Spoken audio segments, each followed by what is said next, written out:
All right. What is up, my peeps? Joshua Smith here at GSD Mode Studios with another podcast here today for you. And today I wanted to cover the real estate market. Is the real estate market going to crash? What's going on? And just discuss some different things I'm paying attention to, and just share some different insights with you guys that might allow you to approach what you're seeing, what you're doing, how you're adapting, and so forth, all this craziness that we're all experiencing in our real estate businesses. And if you're watching this and you're not in the real estate business, this stuff can definitely be of value and can help you, but this overall message is intended for real estate professionals. So for real estate agents looking to grow their business, for real estate team leaders, brokerage owners, and I'm going to go through just some things that I'm really paying attention to and watching for as this real estate market. Again, we're just going through the craziness that we've been, seeing here. I don't want to even say the last couple of years. I mean, I was kind of shocked that the market didn't crash in about 17, 18. It was like the problems that we experienced in 2008 during the great financial crisis. Seems like those were never truly fixed, and we just kept monetizing more and more debt. And it was just this artificial economy with the can getting kicked down the road. And I've been surprised that the bubble has continued to inflate into the level that it has. Now, with that being said, let me first start off by stating this, that I'm not here. I don't have a crystal ball. I'm not here to tell you whether the market's going to crash or not. I'll give you, as I go through this, what my thoughts are with that. But at the same point, look, the market's going to do what the market's going to do. I can't control the market. You can't control the market. What I'm doing is I'm just paying attention to different lead indicators that can help me to go out there and adapt. And this has served me very well throughout my, almost 2 decades of being in the real estate business since 2005, allowed me to go out there and pivot and make shifts and adapt and be prepared for, one of the biggest booms that we ever saw before the great financial crisis, to then the great financial crisis, which happened to be, the biggest real estate market crash in recorded history, and anything between and that we've seen since. My business has been able to continue to grow and continue to thrive regardless of the marketplace. And I just want you to understand that real estate always trades hands, always has, always will. We just need to identify whom the market is good for and where it's pivoting, what those changes are. And if we do this correctly, which I'll walk you through how to do this and how to shift and pivot with these changes that we're seeing, then you can go out there and thrive in any single marketplace. So, the common thing that I'm hearing right now from so many people, because there's all this ongoing debate. It's like two-sided. The market's going to continue to crash, or it's going to crash, and it's going to crash hard. If you jump on YouTube or a lot of the mainstream media is starting to follow that narrative now, it's like either people are in that camp, or in the camp of, oh no, the market, with inflation, it's going to continue going strong because the real estate's such a great hedge against inflation. I've also heard some other, theories out there that are common, with some of the bigger, not just publications, but, your Zillows of the world, your Redfins of the world, that are just really predicting a slowdown. And I'll talk about this as we jump into here, but, there's a possibility if this slowdown is slow enough where it's substantially below inflation, well, we can have a correction still while having some real estate appreciation and so forth. But the common thing for those that don't think that the market is going to crash, and by that, I mean that they think that, hey, we're going to have a slowdown, and then maybe they're thinking that we're in the 2 to 4 or 5, 2 to 4 or 5%, whatever, of appreciation year over year once we hit this slowdown. That's a very common thing that I hear. Or if they think that it is just going to be a correction without a crash, and people define these by different ways, but typically, a crash is a correction that's more severe than 20%. So in the stock market, that'll be the kind of definition of a bear market versus a bull market will be a correction of more than 20%. That kind of takes you into crash territory, with that. So when I'm saying crash here, I'm talking about a correction that's greater than 20%. A correction, could be, just a smaller decline, less than 20%. Or again, if real estate appreciates at 2 or 3% year over year, but inflation continues the way that it is, let's just say inflation's 8% year over year for the next decade, like we saw in the 70s and early 80s, and real estate appreciation's at 3% year over year. Well, after that same 10 period year of time, if those remain constant like that, again, like we've seen this historically, you can have a 50% overall real estate market correction while the homes are still appreciating. I know that can get a little confusing, but here I want to go more into, the common things that I hear, the common debate I hear about a crash, which is, things are just different now. Things are different this time, than it was in 2005, 2006, 2007, leading up to the great financial crisis. And the most common thing being, loans are underwritten differently. They're done in a solid manner. And look, all that is true. Mortgage rates, they've done a really good job at making sure people that can afford those mortgages are getting the mortgages, and so forth. However, there are a lot of things taking place this time around that are much different, that weren't the case in 2006, 2007, 2005, 2006, 2007, leading to the great financial crisis. So yes, things look differently, and I will argue, and I'm going to go through some of these points, that things are potentially much worse off right now. I don't know if we've ever been in a more vulnerable or a kind of worse position, right now. And when I say recorded history, I'm talking about recorded data through NAR. So let's just say the last 100 years or so. Okay, so if we just start looking at some of these things, and as I go through these, I want you just to think about, well, how can that impact real estate prices in my market? How can that impact affordability? Because at the end of the day, that's what it all comes down to is, can people afford to buy a house? Can people afford to maintain their current mortgage, debts and current just current financial obligations? Can they continue to afford those? And just, thinking about those questions as we go along here, because look, if for something for a crash, a significant crash or correction to happen, people individually, people can experience hardships, but when you have a big enough percentage of people in a given area, so like, let's just say the United States, that are experiencing very similar hardships all around the same time, that can lead to a big correction, a big crash, and so forth. So when I'm reading these things off, just thinking about these things. All right, so first look at, the current China lockdowns that are taking place. I know this has been going on for a little bit of a time, but with their zero COVID policy, they have millions of people locked down. They got ports shut down, locked down.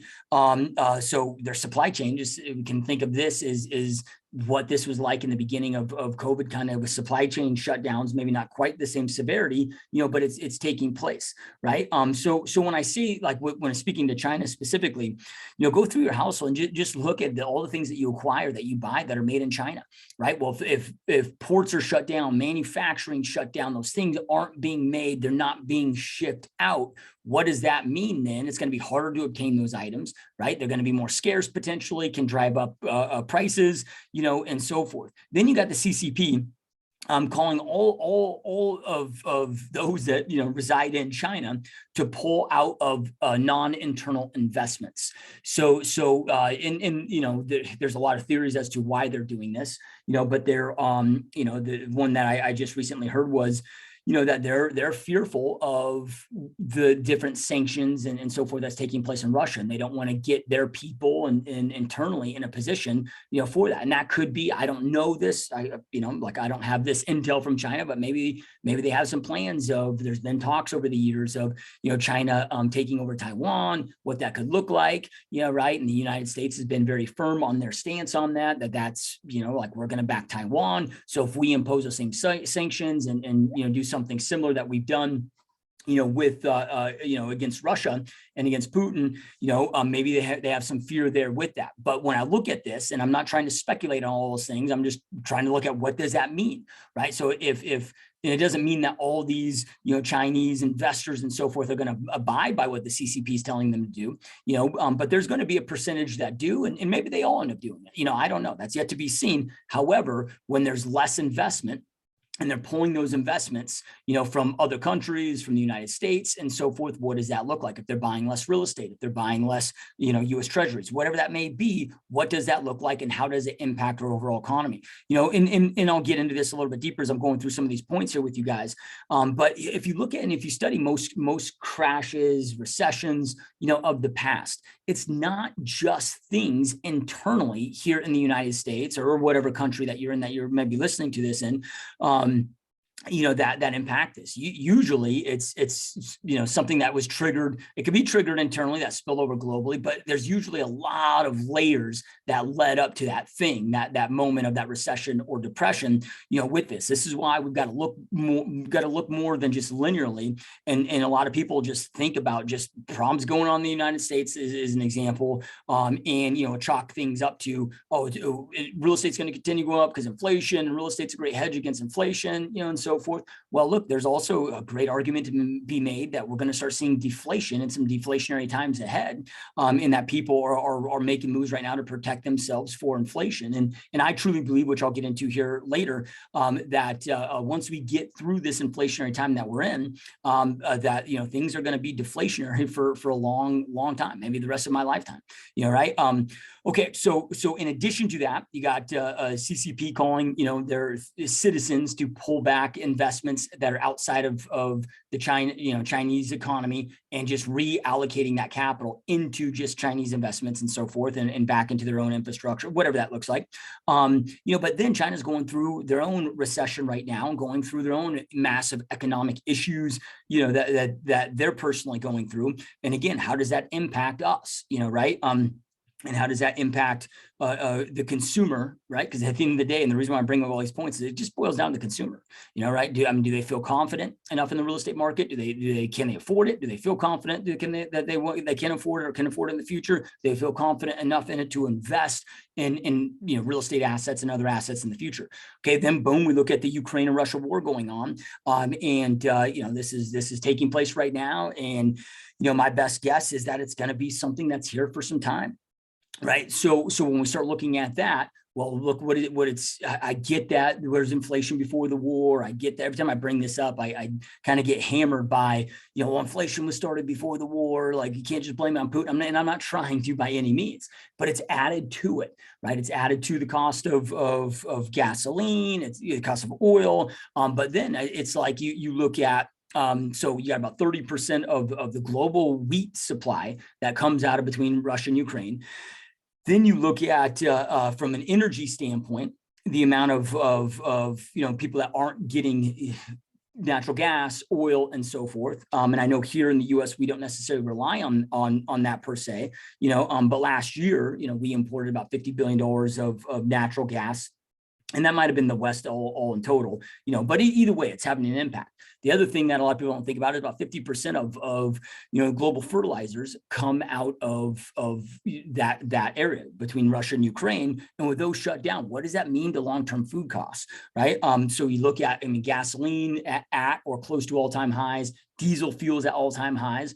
Now, when I talk with, I have friends or whatever about this, they might jokingly say, "Oh, I have a Tesla. I don't really care about diesel fuel. I have a diesel truck, so it impacts me personally, as far as filling up my truck." However, though, you look at, okay, well, all the truck, how do you get your food? Right? I mean, it's diesel fuel, dude. It's going to be, through your trucks that, that are transporting, that, but also your freight that's shipping, all of this, like what are they operating on? So all of these are just leading to increased prices between food, look at all the petroleum-based products that exist out there, dude. It's insane the amount. We're a petroleum-based economy, even with this movement towards green energy, you still need fossil fuels. You still need a lot of these things, to support the expansion and the continue, maintenance and running of even a lot of these green energies, right? Okay, so then from there we got this is something that a lot of people don't talk about, and you probably maybe never even heard about this. It's not talked about on the mainstream media much, but the deglobalization that's taking place that we are amongst right now. For our lifetimes, and anybody listening to this, as long as you were born after, right around World War II or post, kind of mid 1940 era, if you will, we entered this era of globalization where there was all this free trade going on.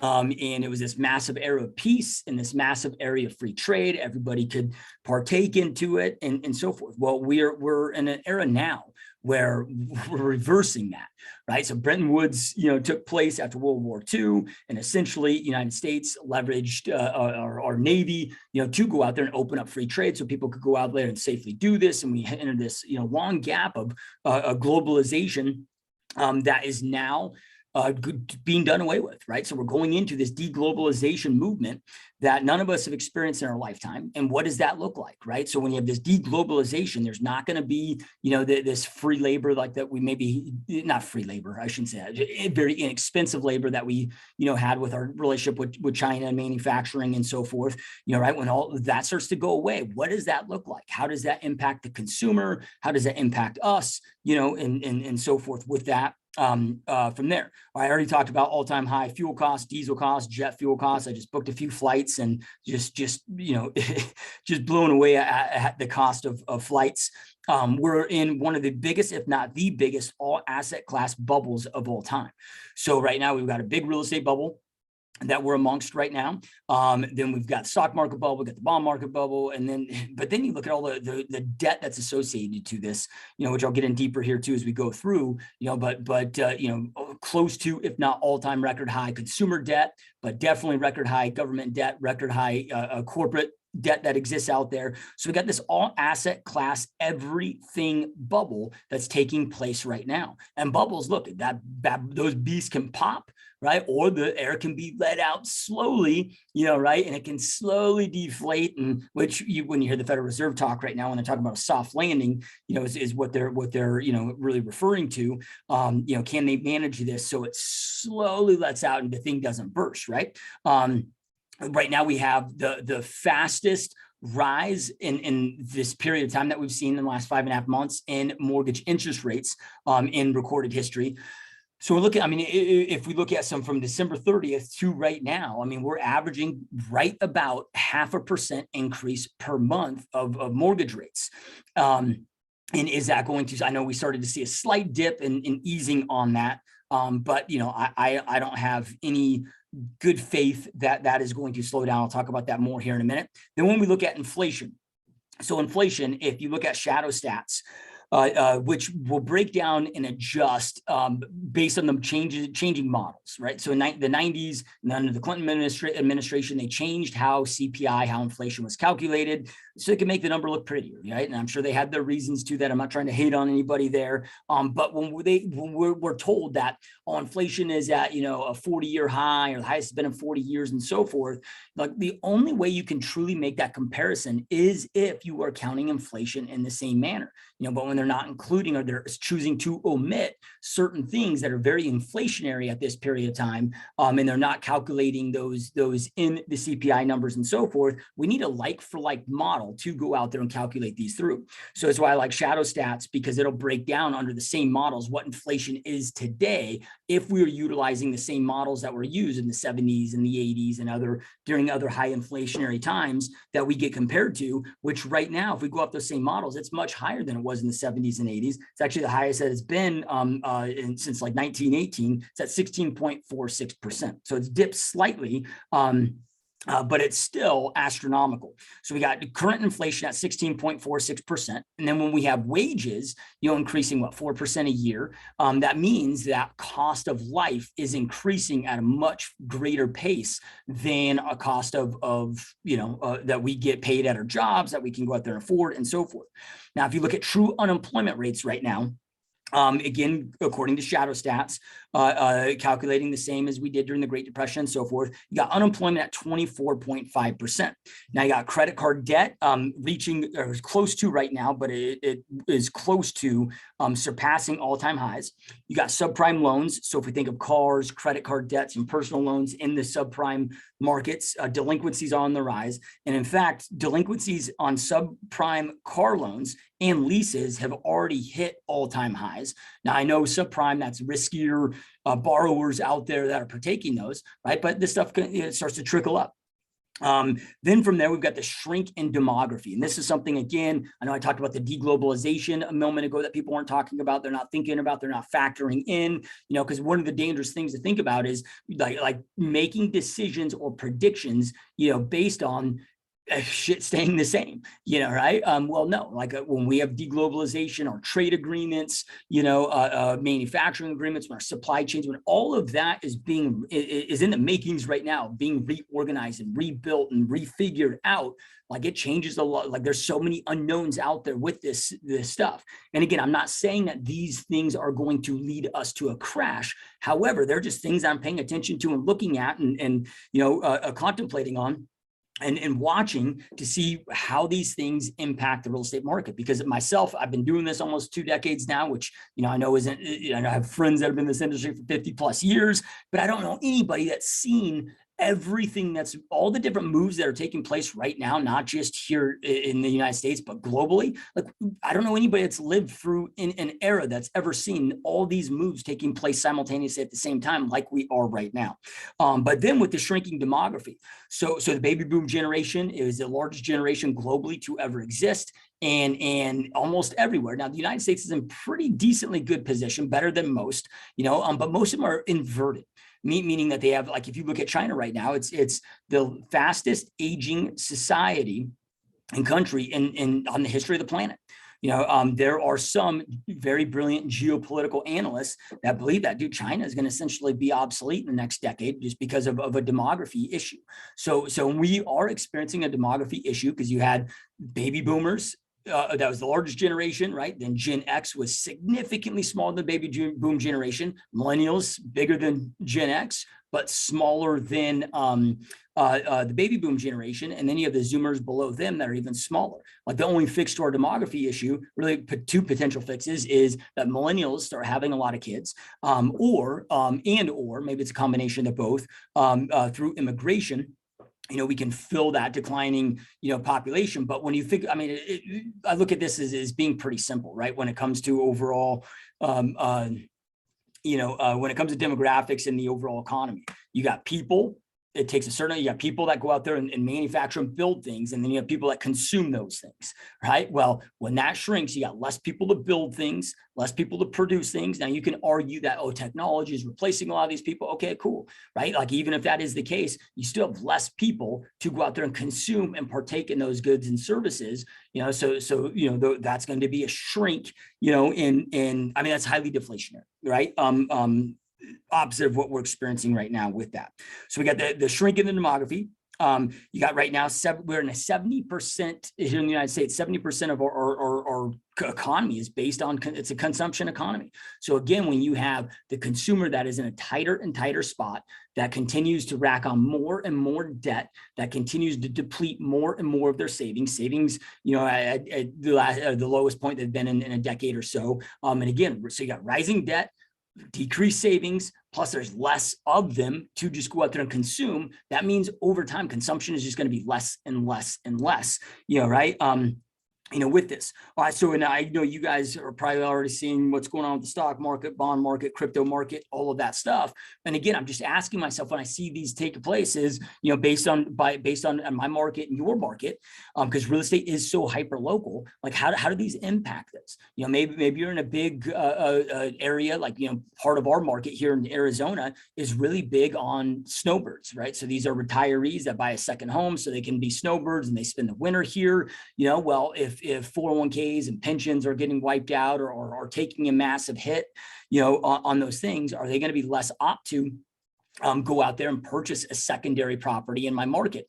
And you look at the amount of baby boomers right now that through COVID and through whatever went out there and purchased a second, a third residence and so forth, as they're watching their portfolios get wiped out and their overall wealth starting to decline over and over and over. Are they going to hold on to and continue to hold on to those overall assets? Because from the data that I've been able to ingest and look at, I don't believe that we really have an overall inventory issue, meaning a housing shortage. Now, of course, we have a housing shortage and inventory issue in the moment, but I'm just talking about overall rooftops versus how many people live, based on what our net gain of the population is, and our net gain is declining. You have more people that are dying, especially as the baby boom generation, dies off, and I think that'll kind of peak in 2047. As far as that generation, as far as them, unfortunately, this stuff gets morbid, but unfortunately, leading this journey on this planet. And like who's going to acquire all that real estate? If anything, in the next 20 years or so, we could be at an opposite issue that we're seeing right now. But what we're having right now is, we're all in a crunch of inventory right now, but a lot of that is because you have people buying secondary homes, third homes, holding on to their current real estate, buying other homes, and just not going out there and selling the homes that they have. Okay, so then from there, if we look at what's going on with the Federal Reserve right now. So the Federal Reserve, they've already started hiking interest rates, which I know don't necessarily have a direct correlation with mortgage rates, but it does impact your institutional investors, and so forth, and their cost of capital of them going out there and acquiring this property. And as those interest rates increase and their cost of capital increases, and then there makes their cap rates lower and lower. So we're talking to the BlackRocks of the world. Well, then there might become better vehicles for them to go park their capital in that don't have maybe the downside risk that real estate investing does, like maybe treasury bonds, or whatever. I'm not saying that is, taking place at the moment, but it definitely, if they start getting enough pressure from their investors and so forth, and, if real estate continues to soften, that's something that could happen in the very near future. So not only do we have less consumers buying real estate, we have less of these institutional investors buying real estate. Now, they already started tapering.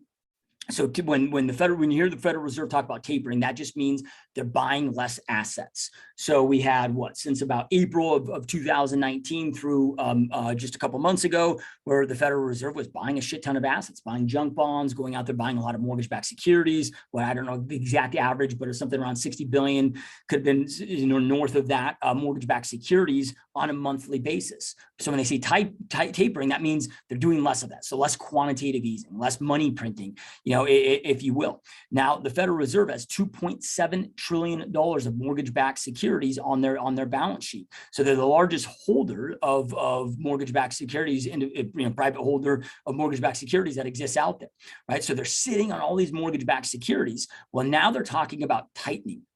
So tightening is the opposite of quantitative easing, where now they're trying to liquidate their balance sheet and remove liquidity from the system.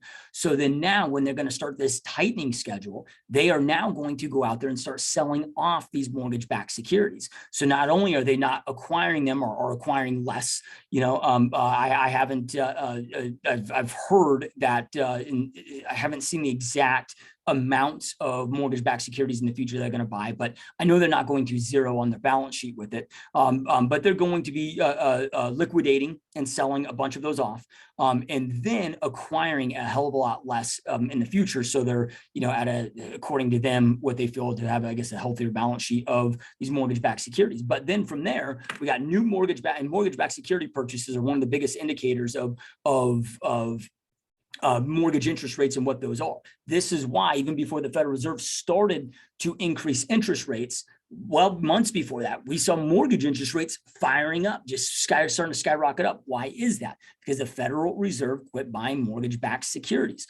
So you have to have investors on Wall Street, if you will. So you have to have these other investors that need to go out there and want to go out there, that it's desirable for them to purchase those. Well, they got to be paid enough of an interest rate, make enough ROI on their money of those purchases to make those worthwhile for them to want to invest into those, right? And that's why we've seen the increase in mortgage rates that we've seen. And there's other things that can impact the mortgage interest rates, but that's being one of the biggest. But then now, with them liquidating their balance sheet, is that going to give us a competitor of the new mortgage-backed securities? This will be yet to be seen, but that could go out there and spike interest rates that much more. I hear people like, oh, dude, interest rates aren't going to get above, 6% this year. I'm like, how the hell do you know that? How can you possibly say that or know that? Or, I don't know if they will or not. Nobody knows. Like, we're going to see. The market dictates that. They could get to 10%, right? There's a lot of crazy shit taking place out there right now. Who knows what they could get to? They could get to 15%. I don't know what they're going to be. All I know is, it's everything is volatile right now.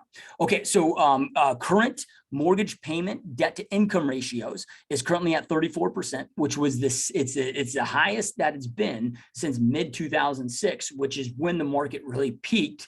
I know that we talk about, 2008 when the market crashed and so forth. Well, it was the gradual shifts, gradual changes that were taking place. And then in 2008, it fell off a cliff. But it wasn't like all of a sudden, like things were just booming and then it just fell off a cliff overnight. There were gradual, slow changes, just like we're seeing gradual, slow changes in the industry right now that led before that layoff, but or before that fall off there. But the big thing to understand right there is that, and I'm just paying attention there, okay, we're at that peak price that we were at mid 2006. And again, it's just showing affordability. So I'm seeing food costs go up, energy costs go up, gas to put in your car to go up, kind of everything in your household going up and being more expensive, more supply chain issues, shortages, baby food short, like all this shit just keeps going up and up and up. It's surpassing people's incomes, right? And then I'm looking at that with affordability, right? So we're already at a very high debt to income ratio overall when it comes to people's average mortgage payments. Then in addition to that, right now, we're experiencing massive hiring freezes and job layoffs. So you look at different, and this isn't just, I know a lot of the headlines we read, it's just in the tech industry. No, dude, there's layoffs happening in automotive, tech, in pharmaceutical, and a lot of different industries that are being impacted right now through this. If you look at retail demand is currently lower than overall supply. So now you're looking at, and this is why we're really seeing the shit going on with Walmart and Target and Amazon right now, because they have kind of the opposite of what we saw when COVID started, when they didn't have inventory. Now they have too much inventory. And so what is that going to cause them to do? That's going to cause them to have to cut prices to liquidate and get rid of that inventory. That is going to shrink profits. And then from there, it's going to be inevitable that they're going to have to continue to lay off people. So we're going to start to see, or we're starting to see, I don't know how long this will continue for, but continuing to see, unless things drastically change. But if they keep following this trend, and this is what I'm just paying attention to, is the trend line of the things that are taking place and how that impacts our market, more layoffs and less hiring and more overall layoffs. And right now we're seeing these, especially in the higher end jobs, and who can afford real estate right now? These higher end jobs. Okay. So already talked about deglobalization. So that's going to, though, mean, and I want to just stress this last point on deglobalization, that's going to mean more in-house manufacturing, more in-house production, more in-house supply chains, and so forth. But we are also, and this is again something, I guess, depending on what content you pay attention to, a lot of people aren't aware of this green movement that's taking place right now. I'm not here to debate whether we should go green or not go green, or whether people believe in global warming or not. Like, the reality just is it's taking place. So we're seeing manufacturing and production brought back to North America. But at the same time, the push for a lot of this new green energy, and are we ready for that? What is that transition going to look like? Not only this deglobalization, not only bringing back manufacturing and bringing back production, what's the time frame to get energy independent again? What's the time frame to have our own supply chain, so we're not relying on China for pharmaceutical, all this stuff? How long does this take to bring back here? And in addition to that, how long does it take to not just bring it back here, but bring it back here in the green way that the powers that be are pushing and starting to mandate those things take place, right? So and there's a laundry list of other things that are taking place in the world and so forth, but this is a decent enough list of them, for you to sit there and just ask yourself, how are these things impacting myself? Like, just pay attention to yourself, dude. Just, okay, how's it affecting your checkbook? How's it affecting the things that you're doing, the things that you're affording, and so forth? Because it's impacting others just in the same way that it's impacting you. Now, we're blessed to be in an industry where we can scale up our income, scale down our income. A lot of people aren't in that position that we are in, and so forth. So this doesn't have to have the negative consequences that others have. But then, in addition to this stuff, just to throw more wrenches into it, this is shit that's already ongoing.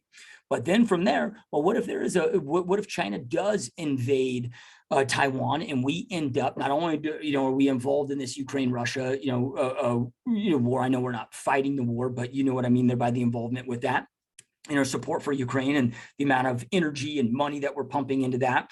Well, what if simultaneously, China sits there and sees that now being the time? Maybe they've seen that, we're distracted or whatever it may be. What if they go out there and invade that? Now we have this Ukraine and Russia war going on and China and Taiwan war going on that we are now directly involved in that war. So what if that takes place? What if we go into World War III?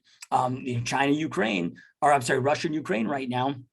What if that war spills over, into one of the NATO allies and we get, forced into a World War III scenario situation, or just what if? I'm not saying it's going to happen or whatever, but everything I just went through before these potential what ifs is already ugly enough. Then with these other things, what could this then do and spill over? You got increasing COVID cases throughout the US. So, is that going to increase? I mean, we're going to have shutdowns again. Are we going to, what does that look like? Now we got this monkeypox, thing going on, and other countries, at least one country, I can't remember the name of it offhand, but is already in, they're kind of slowed the spread, 21-day shutdown. Well, what happens if that picks up and becomes another, a thing? What about food riots? We're already starting seeing food riots in Israel and other parts of the country when people's food hits about 50% of their discretionary spending. We start to see civil unrest when it comes to food riots. We already got this, rising tensions amongst citizens as it is, there's all these different potential also what ifs that hey, and the way I look at this, these things could happen at any day. I hope to God they don't happen. I don't want them to happen. I hope they don't happen, but it's another wrench that can be thrown in this mix. I don't think any of us would have thought 3 years ago would be in this crazy kind of world, these times that we're in, with that. So all of those different factors and things out there, are different things that could very well lead us to a housing market crash. And I believe that we are going to experience one. The one, and I know I talked about this before on these podcasts, but the one variable that might save a crash from happening is, if these institutional investors continue to purchase at the rate that they're purchasing, regardless of the softening, and so forth, if they're able to continue purchasing at the rapid rate that they are, that may prevent an overall crash from taking place. Now, this may not sound good, may not be what you want to hear. You may disagree with me, but I think that that's kind of a worst case scenario. I truly believe, as painful as it's going to be, I don't like to see anybody going through hardships and tough times. But dude, I believe that a crash would be very healthy for us long-term as a country. When you have the average first-time buyer being in the mid-30s, I don't think that's good. That's not good long-term for us. Seeing prices get so unattainable and affordable, where American dreams kind of becoming more and more out of the question. I don't think that's good and healthy, for that. So, but even if these institutional investors, continue acquiring real estate, the percentage is small enough where, meaning that we're still in a consumer dominated industry. Where I think that impact and those hardships will overlay that and put us into some type of a crash, with everything else going on that we're seeing right now. If this continues, I don't see any fix to these issues that I just talked about. It's just going to continue. And I think the next, 5 to 10 years is going to be a funky ass time that we're all living amongst. Some of it may be good, some of it may be negative that we have to go through and how we have to adapt and so forth. But it's going to be a wild ride, regardless. Now, when people ask me, when I say people, I'm speaking to real estate professionals, real estate agents, team leaders, broker owners, is the market going to crash or not? And I'll give them my 2 cents on it, but at the end of the day, my overall action to them is it doesn't matter. And what I mean by that, of course, it's look, I'm sure you own real estate, I own real estate, and we don't want to see our clients go through that hard time. But when I say it doesn't matter, I mean, to your business, it doesn't need to matter, right? Your production, your revenue coming in from your real estate business should have nothing to do with the real estate market, whether it's good, bad, and so forth. A saying that I live by is I don't operate by is the market good or bad. I operate from it's always good for somebody. My job as a real estate professional is to identify whom the market is good for, and then pivot my overall business plan, my marketing, prospecting strategy, my overall strategies and plans to whom it is good for. So here's what I recommend that you do, because business is a zero-sum game. Somebody's always winning, somebody's always losing. Doesn't matter what the market is. You should be thriving and kicking ass regardless of the market conditions. But what you need to do is pay attention to how the market's changing and pivoting, so you can go out there and adjust accordingly. And real estate is very hyper local. So I could sit there and say, and I would my best guess is overall nationwide, our housing market's about somewhere between 40 and 50% overvalued, and meaning that we're in a bubble of 40 to 50%. So we need to see 40 to 50% price corrections overall, but that doesn't mean that, hey, like Boise, Idaho, which looks to be one of the most inflated markets in the United States, they may be hit much harder than, I don't know, in certain areas in Alabama, right? That may not experience, any decline. I'm not saying I'm just pulled that out of my ass, right? So, with this, real estate's so hyper local, you got to pay attention to that. So pay attention to your local market. I'm paying attention to things globally, I'm paying attention to things nationally, but then I'm paying a lot of attention to what's happening in my local market. So I'm looking at month over month, and I'm tracking this each month, what my month over month inventory rates are, or absorption rates mean same things. Right now we're at like 0.93 months of absorption rate of 0.93%. So 9.93 months of inventory, which means if there wasn't another house listed for 9/10 of a month, it would only take 9/10 of a month for all of those units to sell. Why am I paying attention to inventory rates and tracking to see if that goes up or down? Is like, I know that anything under 3 months of inventory is, there's more demand than there's supply. So that's going to drive a seller's market. That's going to, so we're going to have a seller's market, appreciating market. So once we get above 3 months, between 3 and 4 months, I know it's going to be more of a neutral market. That's going to be an equal amount of supply and demand. It's going to be a healthy, kind of a quote unquote healthy neutral market. I know once we get above 4 months, once we get 5 months plus of inventory, that's becoming more of a buyer's market, meaning that there's more homes available, more supply than there is demand. So buyers are in control of that market. And the more severe that it is, it'll, then can lead to short sales, REOs, and other opportunities that can exist in those markets. So I'm paying attention to that. Just like I'm paying attention to mortgage rates right now. I know in the last 5.5 months, right, it's mortgage rates have went up 0.5% month over month for the last 5 months. So then I can sit there and prep buyers for that. If I have somebody that's pre-qualified right now, but maybe they're in a rental and they're not going to get out of the rental, so they're 90 days out from buying, well, a mortgage lender is going to quote them based on what today's interest rates are.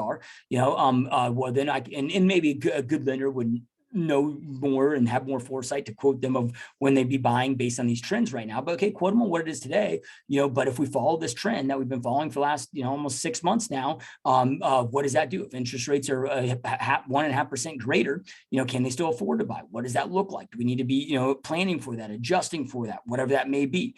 Looking at your migration percentage, are you in a place that's growing? Are you in a place that's shrinking? If you are growing, like Phoenix, Arizona, where we're one of the fastest growing metros in the United States.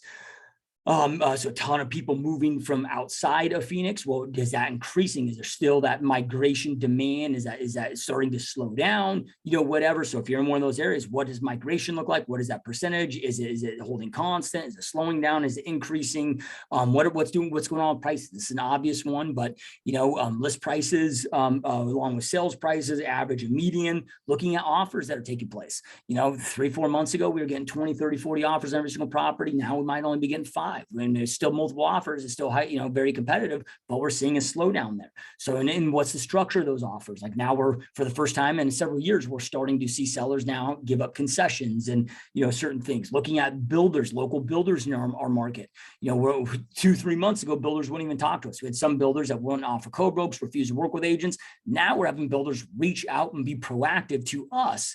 They're getting nervous, right? So what's going on with new builders? Are they having to do price cuts? Is their inventory growing? What does that look like? Builders, have a tendency, and I understand why this takes place, because it is a long process, but they can get stuck and caught, just like, flippers in a market shift can get stuck and caught.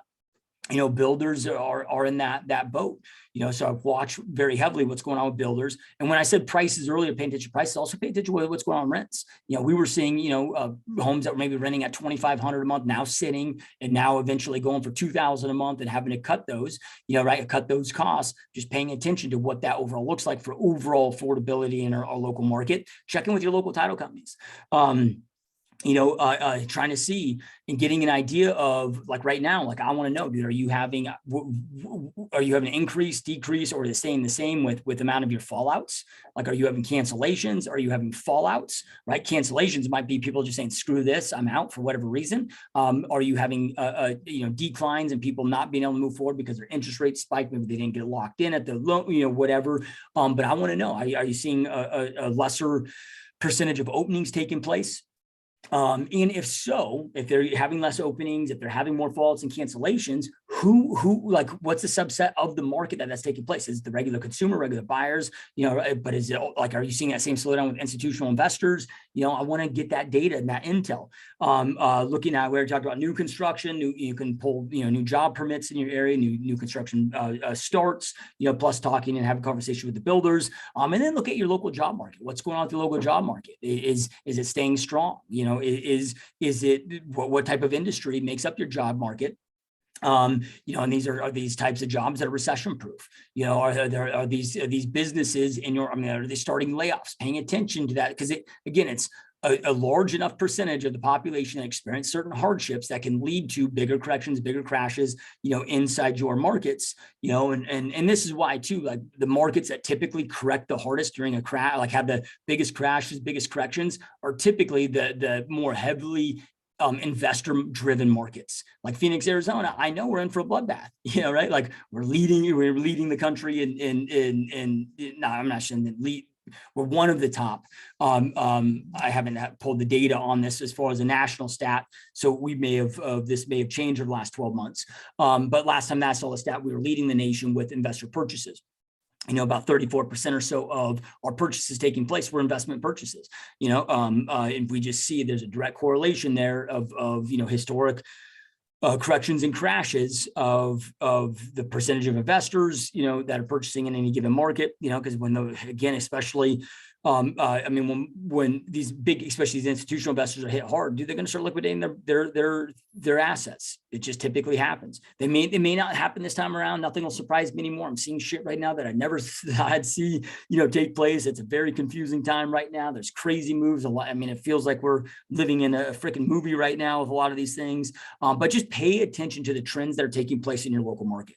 Then from there, the key then is to adapt, right? It's he or she that adapts to change in the most effective way that is able to be victorious out there, right? So adapt to the shifts, adapt to the changes. In the last housing crash that we saw in 2008, I had so many agents coming to me being like, "Oh man, the market shifted overnight." I'm like, "No, it didn't."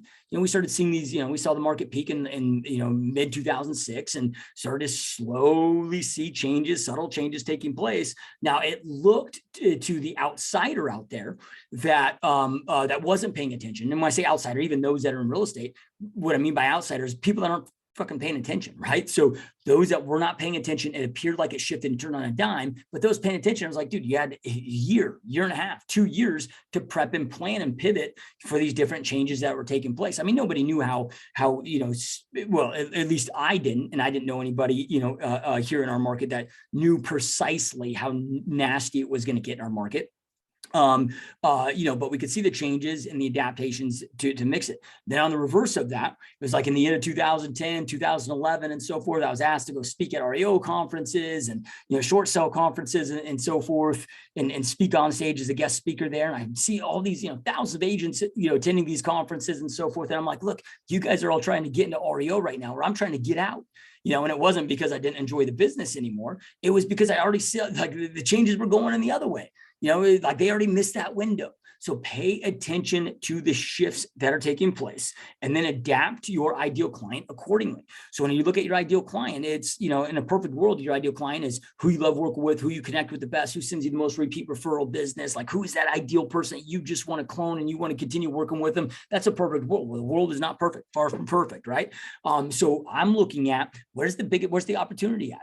Who's buying and selling real estate? What are the geographic locations? What type of product? What are the price points? So that I could sit there and look at what cities, what zip codes, what is moving? What is the product that's moving? Who's buying it? Who's selling it? Why are they buying it? Why are they selling it? And then I'm just able to go out there and shift based on that, right? 2-3 years ago, we were heavily focused on first-time buyers and second and third-time move-up buyers.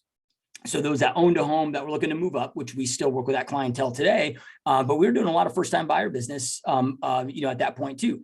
And then fast forward, a few years, dude, we're not doing any first-time buyer. I don't want to say we're not doing any, but it's a very minute percentage of our business because our market shifted to upper middle class, affluent, and institutional investors with the time. So we're always having to pivot and shift with our market based on the changes that are taking place.